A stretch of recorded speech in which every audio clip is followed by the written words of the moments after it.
young guys played great tonight. They played great. Yes, they played great. We're digging in. But Simmons tonight, Matt, was just remarkable. And I think that for people who have not watched him play a ton yet, they're going to get a chance to. And when you do, the one thing that you've got to really take notice of is the complete control that Ben Simmons plays with as a guy who's playing in his first year. Right. And it'll be interesting to see as the season goes on how much Ben talks about being on the bench last year, being around the game, being in practice, thinking about what it is that he was going to be capable of doing once he stepped on the floor. But in these first 3 games, and especially tonight, he was dictating so many things on the floor, Matt, and seeing things develop and happen at a pace that was just fantastic. And making reads for guys completely under control.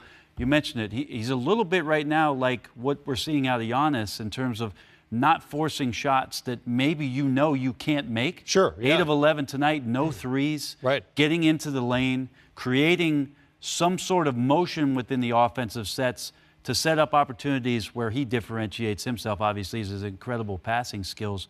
But the control that Ben Simmons plays with, for a guy that just played his 4th NBA game, incredible. Talk to me a little bit about defending him and how much his size and his ability to dictate what's happening on the floor screws up everybody else defensively. You're 6'7". Ben Simmons is 6'10", out there running point. I think the thing that will start to rear its head for what it is that coaches are trying to game plan against with Ben Simmons, Matt, is that size allows Ben to still make the kind of plays he wants to make basically anywhere on the floor. If he's going to be playing the small forward position, and he has centers, obviously, if there's a switch in those sort of scenarios, he can make that center come out and make penetrating plays to get to the middle. But when he's playing against guys that are 6'6", 6'7", and 6'8", that's not a deterrent for where it is that Ben Simmons can go.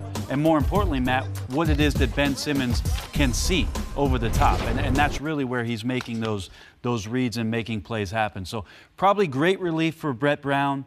Lots of talk about Philly being a team that could potentially make the playoffs this year.